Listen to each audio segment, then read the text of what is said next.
Have you ever felt on the edge of something monumental, like the world was about to shift, and you were right there, watching it happen? Today, we're climbing a mountain where the veil between heaven and earth thinned. 3 men witnessed a glory that changed everything. Imagine Jesus, after months of teaching and healing, knowing what was coming, the cross, a damn. But first, a glimpse of glory. He takes Peter, James, and John, his inner circle, and they begin the arduous climb up a high mountain. The air grows thin. The world below shrinks. A sense of anticipation hangs heavy. What were they expecting? A private lesson, a moment of quiet prayer. They had no idea of the extraordinary event about to unfold.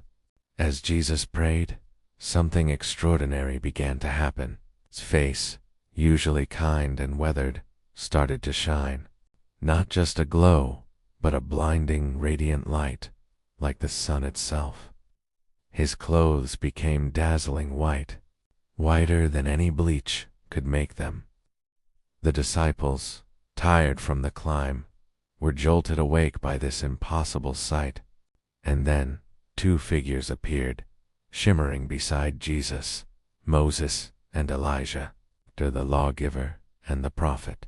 2 giants of faith, long dead, now standing there, talking with Jesus. What were they discussing? His departure, his exodus, which he was about to accomplish in Jerusalem. The disciples, utterly overwhelmed, could only stare. Peter, ever impulsive, ever trying to grasp the moment, was a whirlwind of awe, confusion, and desire. He blurted out, "Lord, it is good for us to be here. Let us put up 3 shelters, one for you, one for Moses, and one for Elijah." He wanted to capture it, to build a monument to this perfect, divine moment. Perhaps out of fear it would vanish. But he didn't know what he was saying, his mind reeling from the sheer magnitude of what he was witnessing. Before Peter could finish, a bright cloud enveloped them, casting a shadow. And from the cloud, a voice, deep and resonant, shook the very ground beneath their feet. "This is my Son, whom I love. With him I am well pleased. Listen to him." The disciples fell to the ground, terrified, their faces buried in the dust. The voice faded. The cloud dissipated. The figures of Moses and Elijah were gone, and then God said nothing more. Jesus came and touched them, saying, "Get up, don't be afraid." They looked up and saw only Jesus, just Jesus, back to his familiar self. The dazzling light, the ancient prophets, the booming voice, all gone. It was as if it had never happened, except for the indelible mark left on their souls.